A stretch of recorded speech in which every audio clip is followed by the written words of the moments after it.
like I'm dying today because I'm on my period. To celebrate the fact that I'm not pregnant, I want to feast on the favorite food we menstruators like to overdose on during this special time, aka chocolate.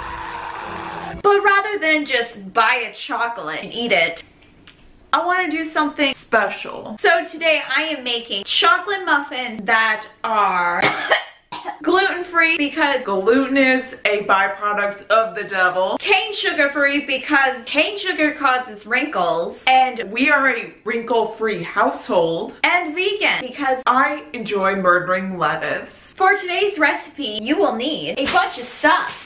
Like flaxseed meal, an applesauce, a liquid sweetener that is vegan, a powdered sweetener, baking soda, and baking powder, sea salt cause fuck salt, and oil because we love a good oil here, unsweetened dairy-free milk. I have vanilla because that's what my sex life is.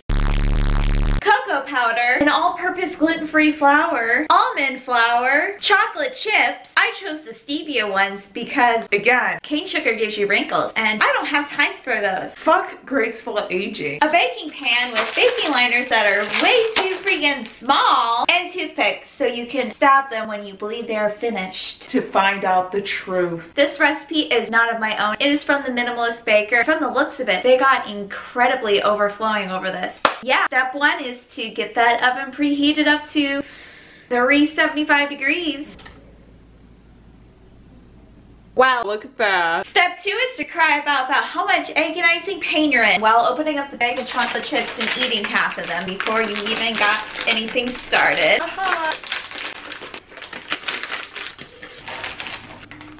Alright, after not eating the chocolate chips that fell on the ground and washing your hands because we are a cochina-free household, let's line the muffin pans. Here's my muffin child. I preferably like to double line things because doesn't everything work better when you double wrap it?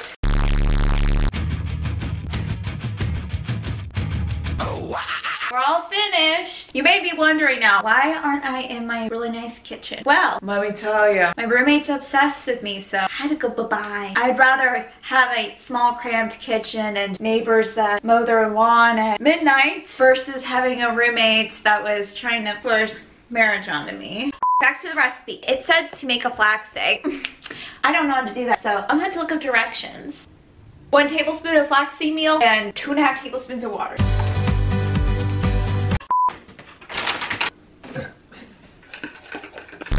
Now we're gonna let that boy sit around and get thick for a hot minute. Let's prepare the dry goods.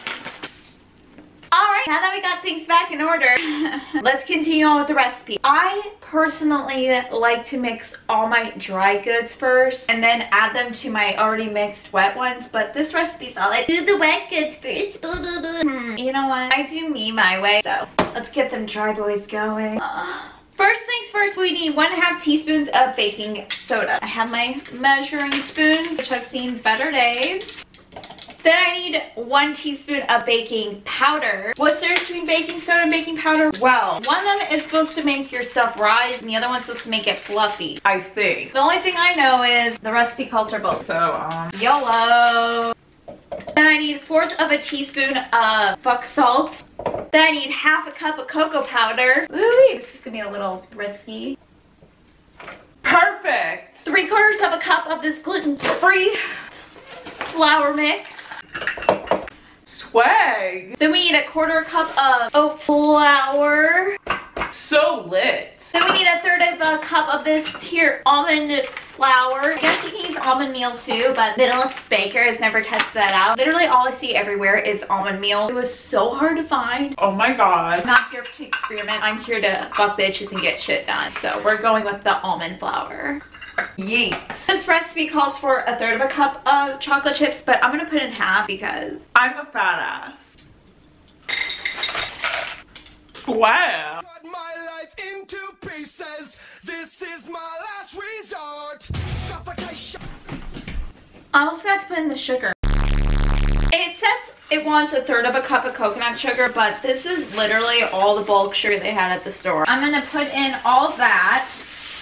Wow, it was about 1/3 cup. I was not expecting that. Here's all of our dry stuff. How you doing, pal?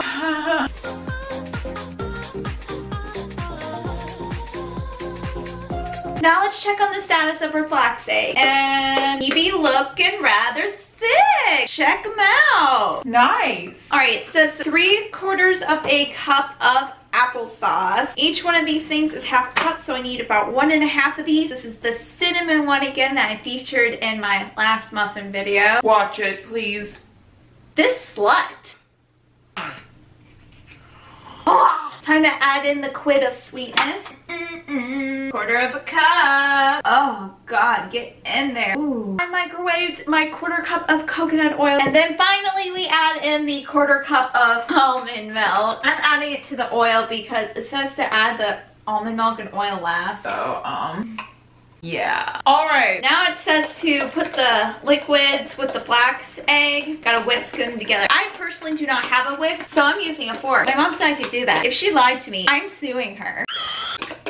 Time to add in the dry goods.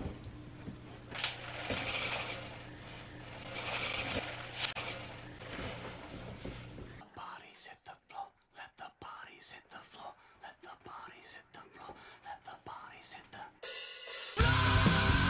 Send the oil.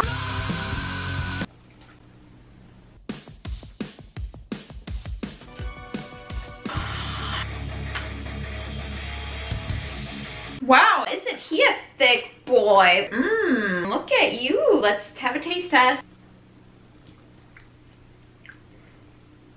That's actually pretty good. Changed angles once again. Haha.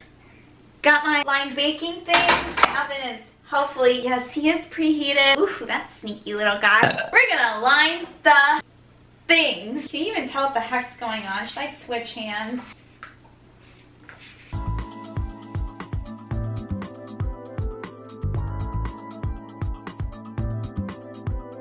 All right. We got this boy all lined up. Let's add the finishing touch of some chocolate chips on top.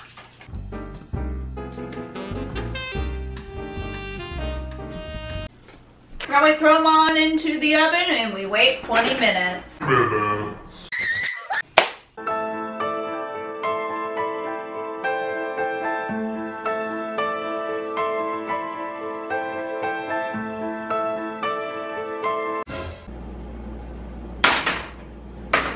They're done. I don't care because YOLO.